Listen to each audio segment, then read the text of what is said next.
Fala aí, futura aprovada, tudo bem? Chegamos à nossa última aula de revisão, previsão para o concurso interno da Marinha.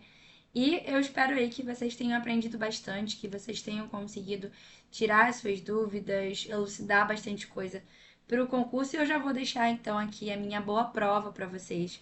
Eu tenho certeza absoluta que essa caminhada que a gente teve aí, apesar dela ter sido ali uma caminhada já no finzinho do segundo tempo, ela tenha sido algo bastante benéfico para vocês. E eu tenho certeza absoluta que fazendo uma prova com calma, né, apesar da gente saber a quantidade de coisa que a gente pode encontrar na nossa prova, fazendo a prova com calma, a gente pode ter uma excelente nota, tá? Então desejo aqui para vocês uma boa prova e, né, se você sair ali da prova e perceber que vocês talvez não tenham ido muito bem, não tenham se sentido confortável, talvez não seja o ano de vocês, né? A nossa preparação vai começar em dezembro, né? Eu vou estar ali por trás da estratégia de geografia, de atualidade, de geopolítica, né? Então, estou montando um curso super legal para que vocês possam se preparar, né, antecipadamente e da forma mais estratégica possível, pegando tudo que vocês precisam de fato.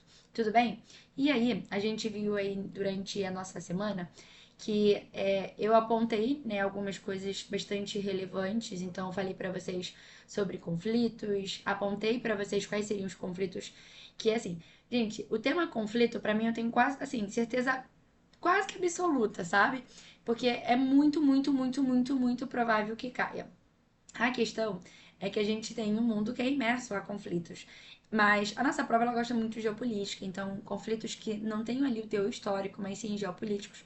E eu apontei aí alguns para vocês, como o conflito árabe-israelense, né, a questão do que a gente está vivendo aqui de Gaza. E todos esses pontos, eles podem ter temas transversais a eles, né? Então, quando a gente fala sobre a questão de Gaza, a gente tem a questão do terrorismo.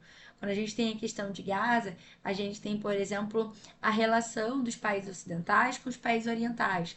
E aí a gente vai ver alguns personagens ascendendo aí como o Irã. Nesse quesito, trago para vocês a Revolução Iraniana. Outros pontos que eu falei para vocês, conflitos na África, mas não somente conflitos, né? A gente falou bastante sobre a ascensão de grupos terroristas no continente africano. Muito do que a gente estava falando sobre o cinturão do golpe tá exatamente ligado a isso, né? A gente vai ter até mesmo uma população, né, ali, né, o interno do país, indo contra a França, indo contra as potências ocidentais, muitas vezes até apoiando os golpes, né? E a ascensão de China e principalmente Rússia nesses países. Mas está ligado intimamente com a questão, né, da emergência desse terrorismo. E aí falei para vocês da Al-Qaeda, falei para vocês do Boko Haram, tá? Então, o Boko Haram ali atuando bastante na Nigéria, tá? Então, temos aí alguns pontos. Falei bastante de conflito, né? Foram duas super aulas de conflitos para vocês. Falei sobre economia brasileira, falei sobre industrialização, falei sobre globalização, tá?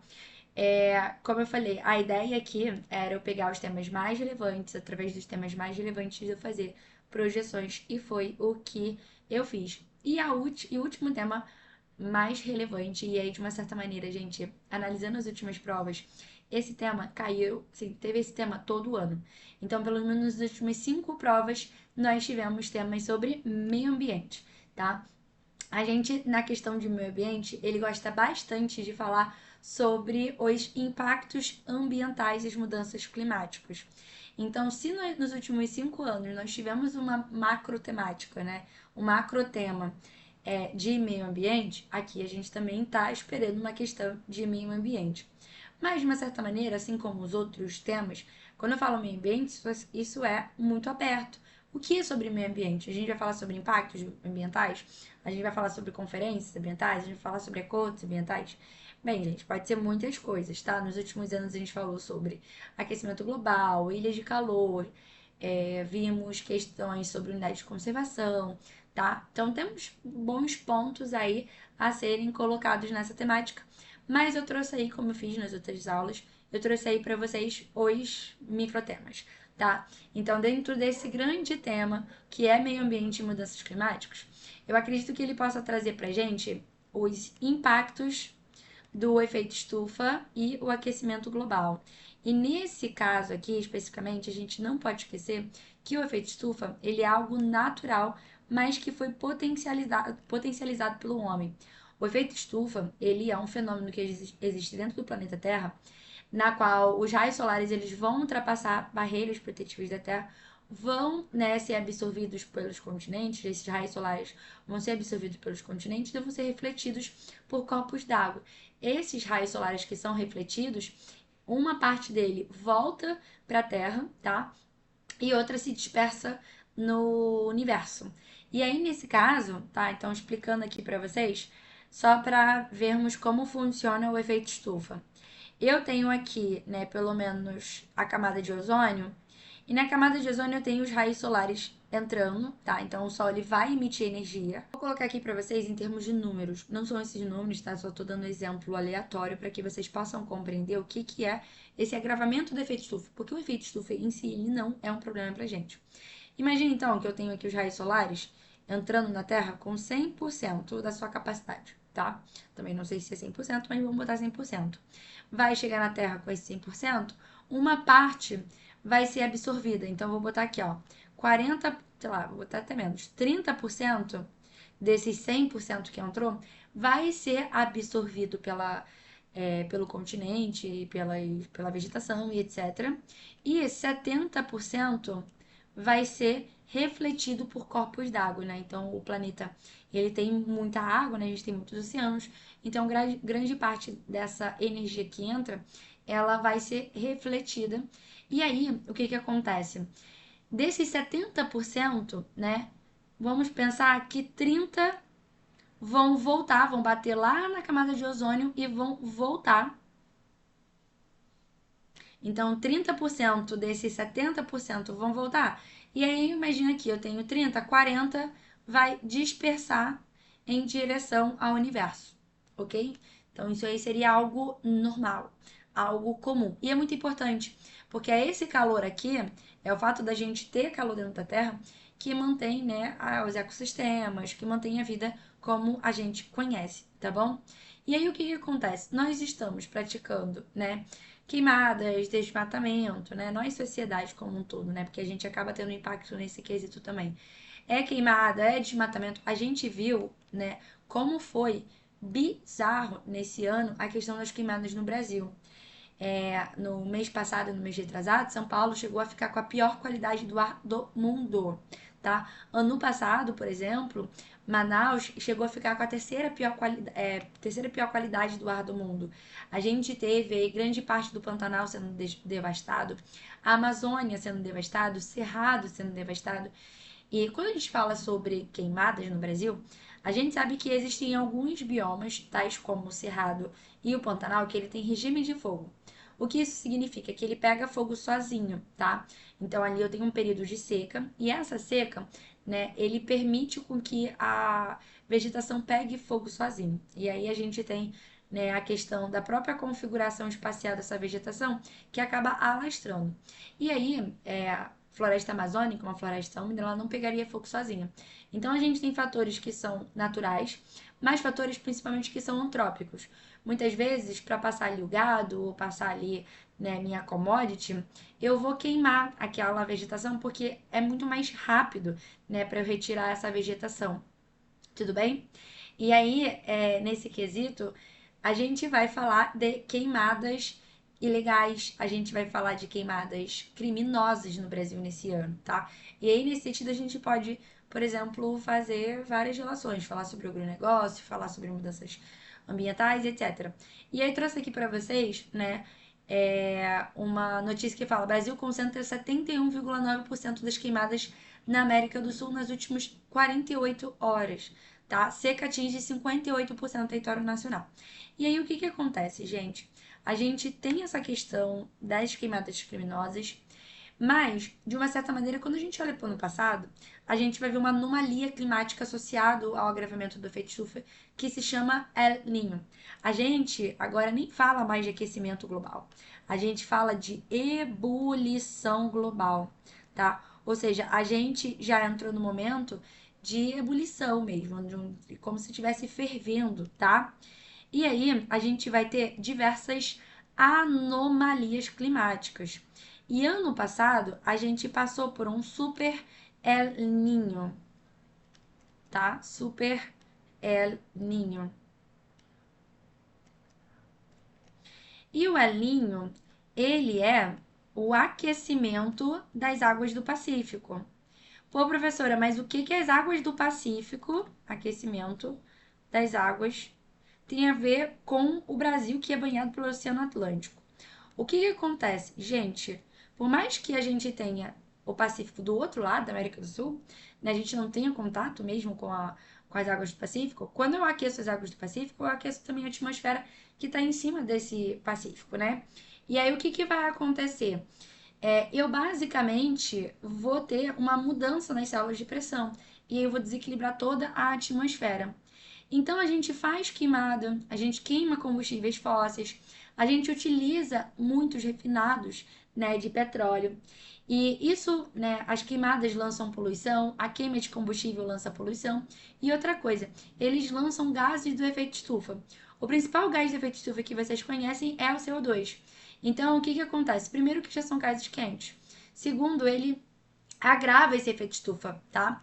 Ou seja, olhando para cá, eu tinha falado aqui para vocês, né? 70% é refletido, 30% volta e 40 vai pro universo, né? Disperso no universo.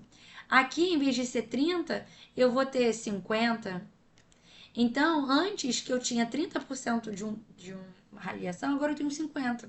Ou seja, cada vez mais aqui está aumentando a temperatura. E é nesse sentido que a gente vai entender essa ebulição global. Porque a ebulição global, né, ou aquecimento global, né, sendo a ebulição, né, só um fenômeno mais, o fenômeno do aquecimento só que mais agravado, ele nada mais é do que um agravamento do efeito estufa. É quando o efeito estufa ele tá muito grave, tá muito calor. Eu vou aquecer o planeta. Ah, professora, mas eu tô aquecendo aqui, mas tem outros lugares tendo, né, crise de frio. E aí vocês provavelmente já devem ter ouvido aí falar sobre pessoas que falam que o aquecimento global não existe. Gente, o que o aquecimento de uma área faz? Ela faz com que a gente tenha o desequilíbrio atmosférico das células de alta pressão e baixa pressão. Então, um local que é quente pode ficar mais quente. Só que ao desequilibrar isso, ele pode fazer com que uma área que é fria fique mais fria. E tudo isso está associado a esse processo de aquecimento global. E aí, a gente tem percebido, por exemplo, que dentro desse sistema de aquecimento global a gente tem muitas anomalias, que eu alinho uma delas.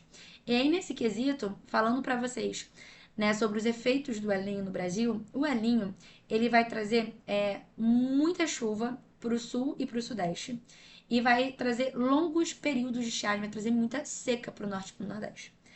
Né? Então, por exemplo, o El Niño, ele foi ali, pelo menos esse Super El Niño, ele teve ali a sua influência no Brasil, pelo menos ali até junho. E aí vocês devem se lembrar, por exemplo, das chuvas que teve no Rio Grande do Sul no começo do ano. Essas chuvas, elas foram um total desequilíbrio da atmosfera. Eram chuvas esperadas, obviamente, mas não naquele nível, não naquela proporção. E aí, uma das causas era o El Niño, porque o El Niño aumentou as chuvas que a gente tinha para o sul, tá? Às vezes o sudeste, ele na verdade pode ficar ali até num sistema de transição. E aí, né, o El Niño, ele vai trazer períodos de seca muito grandes para a Amazônia. E pela primeira vez, né, a gente teve a detecção de focos de incêndios naturais numa floresta úmida. Então perceba que a gente está em total desequilíbrio. Esse ano, né, então desse ano para o ano que vem, a gente vai passar pelo Laninha. O Laninha é o resfriamento das águas do Pacífico. E ele vai trazer o contrário, ele vai trazer períodos de estiagem para o sul e para o sudeste e muitas chuvas para o norte e nordeste. Só que o Laninha ele está atrasado, tá? Então, por mais que já tenha alguns lugares que já estão passando por seca, tais como São Paulo, e a gente viu o alastramento de queimadas por ali, né? A gente ainda tem períodos de seca na Amazônia, fazendo com que a gente tenha, então, um território brasileiro cheio de focos de incêndio, e isso associado a essa seca, tá? Seca atinge 58% do território nacional. Ou seja, esse fenômeno aqui, ele é literalmente um momento de transição entre o El Niño e o Laninha. E parece que grande parte do nosso território está passando por essas secas, tá? Um outro ponto extremamente importante é que seca no Brasil causa crise energética, tá? Então, por exemplo, agora para dezembro, a gente já viu notícias, por exemplo, que há probabilidade da gente ter a volta do horário de verão. Mas por quê? Porque a gente está com crise energética. A gente já está usando as nossas termoelétricas. Por causa de quê? Crise energética. E as nossas crises energéticas, em grande maioria, vão estar ligadas a crises hídricas devido à nossa dependência, né, do uso de fontes hidrelétricas, tá? E nessa aula eu ainda vou falar um pouquinho sobre energia para vocês, porque para mim não tem como a gente dissociar mudanças climáticas de fontes de energia, tá? Então, para mim, de uma certa maneira, eu acho que a gente pode estudar e analisar essa parte de efeito estufa, de ebulição global, de El Niño, de super El Niño, tá? Porque são muito importantes pra gente, ok? E aí, nós temos basicamente outros fenômenos climáticos que são configurados como problema. Uma delas é a ilha de calor, tá? Ilha de calor, gente, é o seguinte: quando a gente vai analisar a temperatura, a gente vai fazer uma diferenciação entre a temperatura das cidades, né, das áreas urbanas e das áreas rurais. A gente percebe que quando a gente chega na cidade, a gente tem um pico de temperatura. Então vamos imaginar que essa linha vermelha aqui é a temperatura, e aí eu tenho uma temperatura, e quando eu chego na cidade, principalmente em grandes centros urbanos, eu vou ter temperaturas maiores. Isso é ilha de calor, tá? E aí, por que a gente tem essa ilha de calor? Primeiro, uma das grandes características de urbanização é a verticalização, ou seja, eu tenho muitos prédios. Isso vai impedir a circulação de ar. Outra coisa que a gente pode ter, cidades muito urbanizadas, elas são muito asfaltadas. E o asfalto, né, ele geralmente é escuro. E aí, o que vai acontecer? Ele vai absorver calor. Existe uma coisa chamada de albedo, que fala que, né, corpos escuros, eles tendem a absorver calor e corpos claros tendem a refletir a energia do sol, né, refletir calor. Por exemplo, a neve é branca e ali é muito frio, por vários motivos, mas aumenta ainda mais essa questão de ser frio, de ter temperaturas baixas, porque nada é absorvido, tudo é refletido. Florestas tropicais são muito quentes e úmidas, mas por quê? As florestas geralmente são verde escuro acaba absorvendo. E aí a mesma coisa acontece com o asfalto, né? O asfalto ele é preto, então ele acaba absorvendo o calor. Na China, a gente tem já projetos de pintar os asfaltos de cinza claro, tá? Tentar diminuir nessa questão da absorção de calor, porque quando chove, libera aquele calor e dá uma sensação, né, de que a temperatura está maior. Vocês provavelmente, se vocês moram em um centro urbano, vocês veem que quando tá verão, quando tá muito quente, a gente consegue até enxergar, né, aquele a gente enxerga aquela atmosfera em cima do asfalto meio tremendo, assim, né? Por quê? Porque tá liberando calor. E traz mais essa sensação de calor pra gente, porque de fato tá aumentando a temperatura, né? Tá liberando esse calor na gente, tá? Outro ponto também é que asfalto impermeabiliza solo.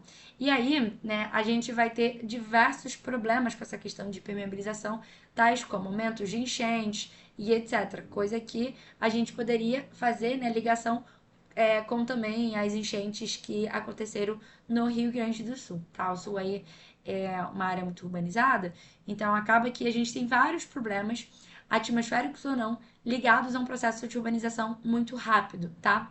Vamos lá, o que eu acho? Eu acho que a parte de efeito estufa, de aquecimento global, de ebulição global, de laninha, de alinho, ele pode vir pra gente em forma de teoria. Mas a questão de ilhas de calor e de inversão térmica, eu acho, por exemplo, se ele quiser simplificar a nossa vida, ele pode trazer em forma de imagem, como tá aqui. Ah, professora, mas não é comum ter imagem. Ok, gente, não é comum mesmo a gente ter imagem, mas a gente pode sempre esperar.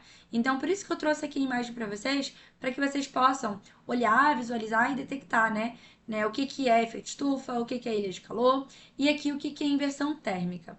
Bem, gente, a inversão térmica, ela também é um processo natural, tal como efeito estufa, e ele acontece principalmente em momentos do inverno, tá? Em condições normais, por exemplo, a gente vai ter próximo da atmosfera um ar quente, tá? E ar quente, ele é mais leve, então ele vai tender a subir em direção lá ao topo da atmosfera, né? A troposfera. E aí o ar frio que tá lá em cima, ele vai tender a descer porque é mais pesado, né? Mais denso. Então, a gente vai ter uma circulação de ar. O ar frio vai descer, o ar quente vai subir. E aí, quando o ar frio desce, ele vai ganhar calor e aí a gente faz esse ciclo que é bom pra gente porque ele consegue dispersar poluentes e etc. Só que tem um problema. Quando a gente começa a fazer a emissão de combustíveis fósseis, queimar combustíveis fósseis, de mandar poluentes, esse poluente, que é quente já, né, ele vai estacionar. Então eu vou ter aqui uma camada de ar quente. E essa camada de ar quente, ela vai prender um ar mais frio embaixo dela. E aí você pode chegar para mim e falar assim, professor, mas eu gosto de ar frio. Só que tem um problema aqui. Esse ar ele não está mais circulando. O ar está estacionado, o ar quente está estacionado. E aí por isso que eu falo inversão térmica, porque normalmente é quente e frio. E aí eu vou ter uma inversão de temperatura, né? Frio, quente. Então, basicamente, eu vou ter uma camada de ar frio que não circula. E aí eu continuo emitindo ali a emissão de poluente. E vai ficar tudo concentrado. Então eu vou ter um excesso de poluição ali. O que é muito ruim pra gente, porque o nosso pulmão, ele não consegue filtrar tanto poluição assim, tá? E aí a gente vê, como acontece às vezes na China, que nós temos uma quantidade considerável de pessoas que morrem de câncer de pulmão, porque não conseguem filtrar essa poluição toda que acontece nesse país. Principalmente China e Índia, que ainda tem em sua base energética carvão, que é extremamente poluente. Tudo bem?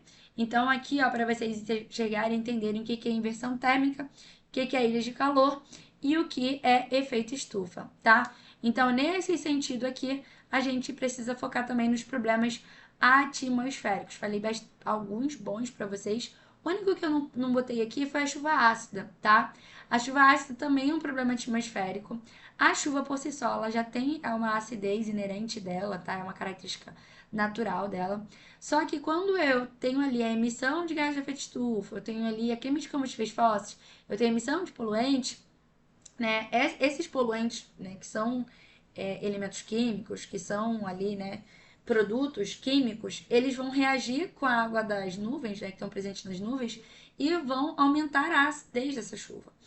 Essa chuva ácida, ela não é suficiente, né, por exemplo, para fazer um mal direto pra gente, mas faz mal indiretamente, porque pode queimar árvores, queimar florestas, pode cair em lagos e matar os peixes, causando eutrofização. A gente pode ter corrosão de estátuas, corrosão de carros e etc, tá? Então ele também tem ali muitos problemas. E aí, só para finalizar essa parte de meio ambiente aqui com vocês, trazer algumas conferências ambientais que são importantes. Vou deixar aqui para vocês dão uma pausa para depois vocês lerem direitinho. A principal que nós temos assim, uma das principais é a de Estocolmo, tá? Ela acontece em 1972 e era considerada a primeira maior conferência, a primeira grande conferência ambiental que nós temos. E de Estocolmo a gente vai ter o relatório Brundtland. E esse relatório Brundtland, ele vai surgir com um conceito, vou botar aqui, ó, de desenvolvimento sustentável pela primeira vez. E o desenvolvimento sustentável, ele é um conceito que vai trazer pra gente a ideia de que podemos, né, usufruir dos recursos naturais que a Terra tem, mas a gente pode usufruir até um certo limite. E que limites seriam esses? Um limite de que tenha recursos naturais para as próximas gerações, tá? Então, isso é extremamente importante e surge nesse momento, tá? A Rio 92 também vai ser uma grande conferência ambiental pra gente, ela vai acontecer no Rio de Janeiro em 1992. Delas vão surgir, né, a COP, a Conferência, né, da Biodiversidade, a Conferência do Clima, que são duas coisas diferentes. Por sinal, gente, a COP, que é a COP de 2025, vai acontecer no Brasil, tá? Isso aí é extremamente importante pra gente, porque geralmente de 10 em 10 anos a gente tem grandes acordos ambientais, né? O mais atual acordo ambiental que nós temos e o maior acordo ambiental que nós temos é o Acordo de Paris, e ele foi feito na COP de 2015, tá? Então a gente está esperando aí que em 2025 a gente tenha um novo grande acordo ambiental, né? Que seria aí talvez o acordo da Amazônia, já que vai acontecer no Pará. Então é importante a gente fazer, né, essas pontuações. São da Rio 92 surgem as COPs, a gente vai ter, por exemplo, da Rio 92 grandes protocolos, como o protocolo de Kyoto, tá? Que vai falar sobre redução dos gases de efeito estufa, redução, né, de emissão de gases clorofluorcarbono, tá? Então, é a partir de 92, da Rio 92, que a gente vai ter, de fato, metas a serem alcançadas, tá? E que isso aí traz pra gente aí anualmente essas metas, nessas discussões, tá? A COP 27 ela ainda vai acontecer, então ela vai acontecer no final de novembro, mas o Brasil aí tinha se candidatado para ser a próxima COP, mesmo antes dessa COP aqui desse ano ter sido escolhida, né? O país que tem sido escolhido, mas exatamente por causa do tamanho dessa COP, né? Porque vai ser aí 10 anos do Acordo de Paris. E o Acordo de Paris, né? Ele basicamente é o maior acordo que a gente tem hoje. Por que a gente fala que tem o maior acordo, porque seja o maior acordo? Porque os acordos anteriores, eles não pegavam todos os países. Então, a gente tinha ali a exclusão de países como China, exclusão de países como Estados Unidos, e meio que não adianta nada, tá? Porque são grandes países industriais, são grandes emissores de gases de efeito estufa e etc, tá? Então, aqui, ó, na 21ª Conferência das Partes, em Paris foi adotado um novo acordo com o objetivo central de fortalecer a resposta global à ameaça da mudança do clima e reforçar a capacidade dos países para lidar com os impactos decorrentes dessas mudanças. Foi aprovado pelos 195 países, reduzir a emissão de gases de efeito estufa no contexto de desenvolvimento sustentável, tá? A ideia era manter aí o aumento de temperatura média global em bem menos de 2 graus acima dos níveis pré-industriais e de envidar esforços para limitar o aumento da temperatura a 1,5 graus acima dos níveis pré-industriais, tá? Então temos aí até botei aqui pontos, né? A partir disso aqui geralmente cai em prova, tá? Então, aqui para vocês, COP28 aprova Brasil como sede da Conferência do Clima de 2025, né? Vamos ter, ó, COP30 acontecendo no Brasil, tá? Bem, gente, o que que acontece? Ponto 2 sobre a questão energética, obviamente que quando a gente fala sobre o meio ambiente, a gente não pode ignorar essa parte energética, é extremamente importante. Lembrando que as energias elas podem ser divididas em duas, energias renováveis e não renováveis. As renováveis são aquelas que têm seu ciclo de renovação biológico, tá? Então, o sol, a água, o vento, é, coisas que eu posso plantar, então eu tenho ali aquela energia sempre disponível para mim, tá? E as energias renováveis, não renováveis, que o ciclo de renovação é geológico. Então demora milhões e milhões de anos para se renovar na natureza, então eu não tenho acesso a ele e que é a base, né, da matriz energética mundial, né, que são as energias não renováveis, combustíveis fósseis, petróleo, gás, carvão e o urânio. De uma certa maneira, quando a gente fala sobre energia não renovável, que a gente fala sobre petróleo, carvão e gás natural, a gente vai chamar isso de fontes de energias tradicionais, tá? Tradicionais. E a gente vai chamar nas renováveis de alternativas, tá? A energia nuclear, ela também é uma energia alternativa, porque a gente não costuma utilizar tanto, apesar de ter ali alguns países, tais como França e Alemanha, que têm em sua matriz energética uma base nuclear extremamente grande. Mas alternativa porque não é onde tem predomínio da matriz energética mundial, tá? Um ponto importante também a gente entender que as energias renováveis, elas também são chamadas de energias limpas, tá? E nesse caso aqui especificamente, a gente tem que ter um cuidado, né? Porque a energia pode ser limpa, mas ela não é isenta de impactos ambientais. Por quê? Ela é limpa já que ela não gera nenhum subproduto ali quando eu estou produzindo, tá? Então eu estou ali produzindo a energia, eu não vou gerar nenhum subproduto. Mas, quando eu tenho, por exemplo, a construção de uma hidrelétrica, eu tenho que desmatar, eu tenho que alagar uma área, então vai ter mortes de ecossistemas, eu vou ter ali impactos socioambientais, né, sociais também, que eu tenho que ter migração de população nativa, de população ribeirinha e etc. A biomassa, por exemplo, eu tenho que desmatar também para plantar a, a minha biomassa, tá? A minha planta ali, ok? Então, esses pontos também é legal da gente sempre lembrar. Sobre a questão energética, eu acredito mais em uma questão energética do Brasil do que do mundo especificamente. E eu quero que vocês tomem muito cuidado, que é o seguinte, quando eu falo de matriz energética brasileira, eu estou falando de todas as fontes de energia utilizadas pelo Brasil para produzir trabalho, né? Então, eu estou falando de todas as fontes de energias, tá? Todas. E é importante a gente pensar que a matriz energética brasileira, apesar de equilibrada, predomina os combustíveis fósseis, tá? Ah, mas professora, não todo mundo fala que a matriz energética do Brasil é limpa? Fala até errado, tá? É uma matriz mais limpa em relação quando a gente tem que fazer relação aos outros países, tá? Então, de fato, é mais limpo, é equilibrado mesmo. A gente tem muita matriz energética renovável, matriz limpa, mas predomina os combustíveis fósseis. A gente vê uma participação muito grande dos combustíveis fósseis, né?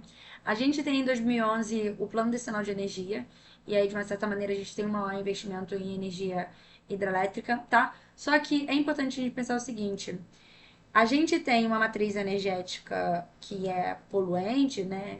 De uma certa maneira que em grande maioria tem essa questão de poluentes, mas porque a gente está falando de matriz energética. Cuidado para não confundir matriz energética com matriz elétrica, tá?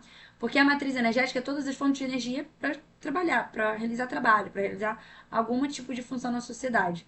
E aí a gente tem, por exemplo, as indústrias, né, os transportes. Pô, quase tudo nosso país é rodovias. Rodovias utiliza gasolina, tá? E a matriz elétrica é uma parte da matriz energética que é só para gerar eletricidade. Aí sim a nossa matriz elétrica é uma matriz limpa e predomina a hidroeletricidade, tá? Oferta interna de energia aqui pra gente, petróleos e derivados, tá?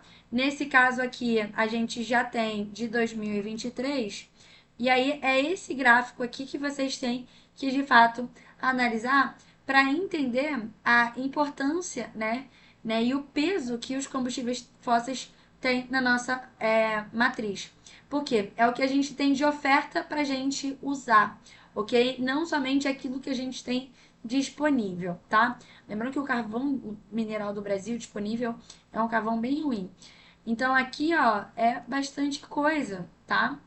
1.2 de solar, a gente vai ter aqui hidráulica 12.5 e um ponto também extremamente importante nesse sentido, que quando a gente está falando sobre a energia renovável mais utilizada no Brasil para fins de geração de energia elétrica, para matriz elétrica, é a hidráulica, tá? Mas a biomassa, ela é utilizada, por exemplo, para mistura no biodiesel, para o álcool etanol. Então, ela é a energia renovável que a gente mais usa, tá? Porque é voltada tanto eu posso utilizar biomassa, etanol em indústria, eu posso utilizar no transporte e etc. São algumas coisinhas que a gente às vezes vai passando batido, tá? Estados na questão de petróleo, o Brasil ano passado, em 2023, ele foi convidado a participar da OPEP. A OPEP, no caso a OPEP+, né, que seriam aqueles países que foram entrando depois da criação, que nem os BRICS+. A OPEP é a Organização dos Países Exportadores de Petróleo. Em 2024, né, a gente passou a fazer parte dessa OPEP+, tá? E por que o Brasil ele participa da OPEP? Porque o Brasil é um país muito rico em petróleo. Grande parte do nosso petróleo está em alto mar, em situações offshores, tá? Em plataformas continentais marítimas brasileiras. Mas a gente tem muita tecnologia. O Brasil tem uma das maiores empresas, né, de petróleo do mundo, que é a Petrobras. E um ponto importante para gente, que a Petrobras ela foi criada num momento muito específico, né, do Brasil, de economia brasileira, em 1953 pelo Vargas. Tá dentro ali de um contexto de tentativa de saída de empresas estrangeiras na questão petrolífera, de projeto de petróleo nosso e etc.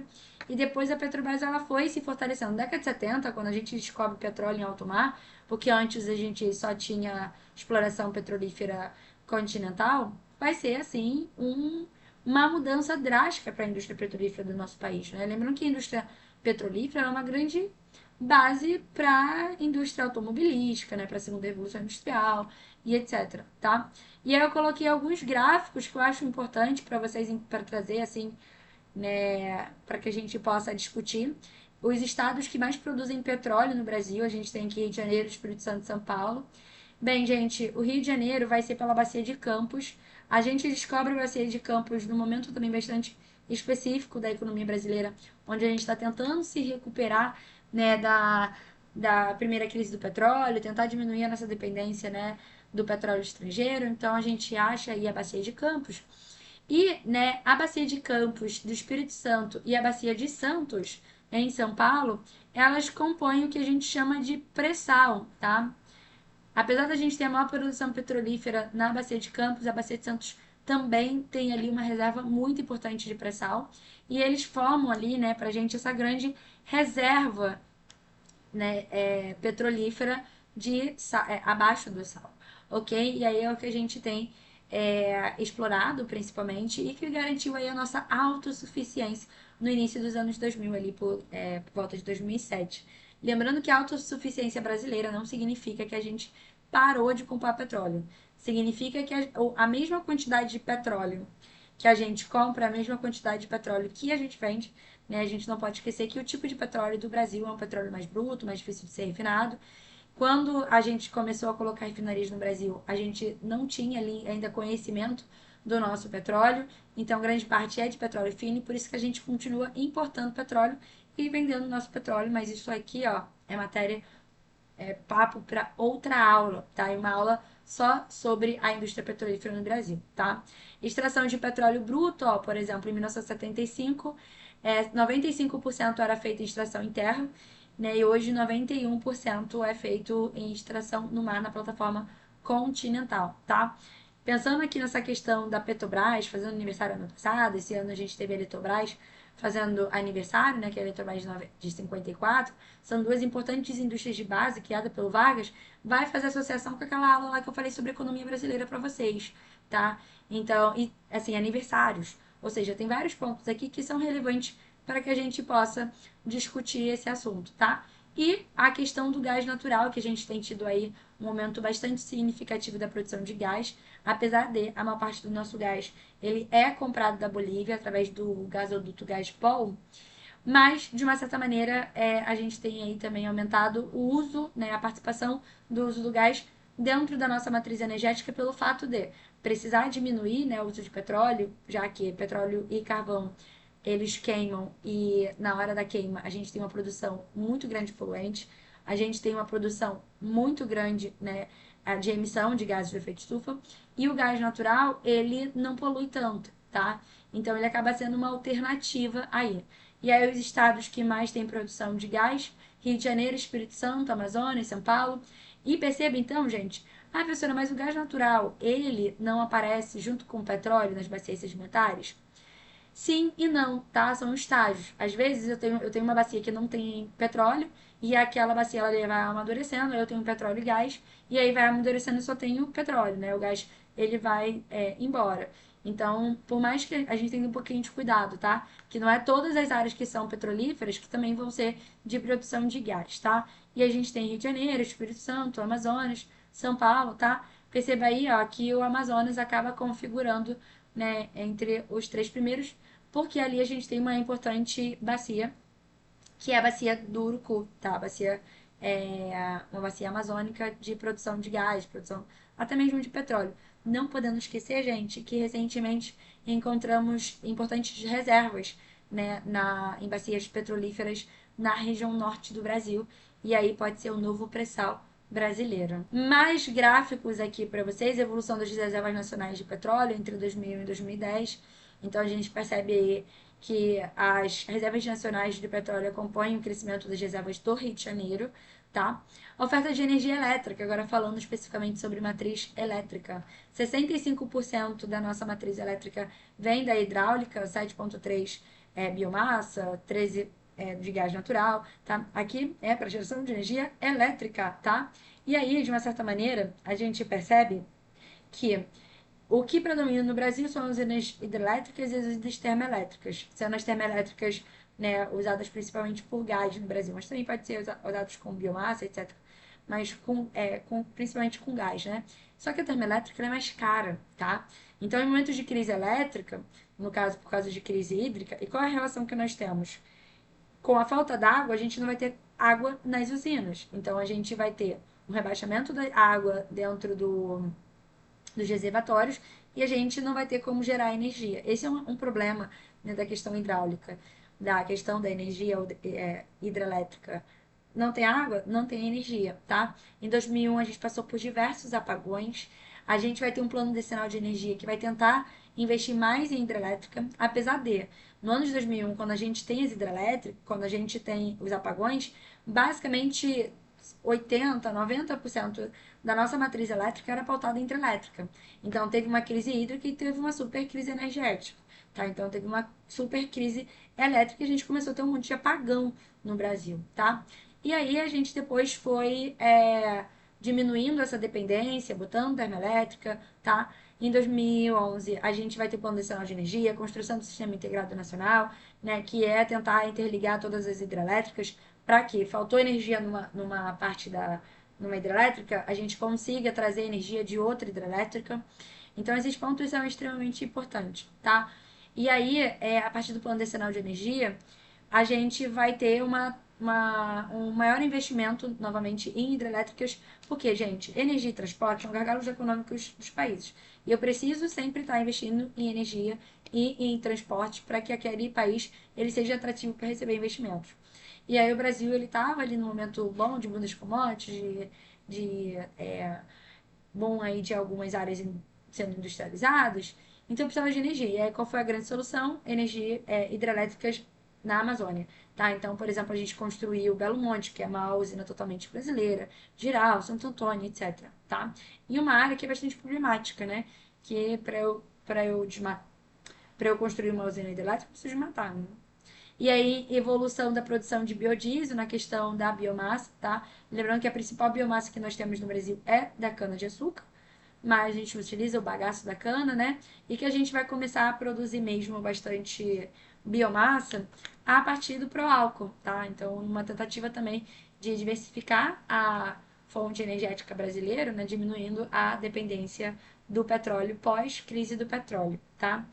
E o Brasil ele tem uma grande tecnologia, tá? Então, assim, a Europa usa a beterraba, os Estados Unidos usa milho, mas foi de uma certa maneira utilizando o exemplo brasileiro do uso da cana. E a gente não usa só cana não, tá? A gente utiliza outras oleaginosas e até mesmo o chorume. A gente tem vários estudos sobre isso. E o Brasil é um dos maiores líderes nessa questão da biomassa, tá? O uso do álcool etanol, do biodiesel, tá? E de uma certa maneira ele não causa grandes impactos para a natureza. Pode causar alguns impactos sociais, mas também é papo para uma aula só sobre isso, tá? Produção nacional de etanol, a gente tem crescido aí bastante. E perceba aqui que é de São Paulo, mas por quê? Porque São Paulo tem as maiores produções de cana do nosso país.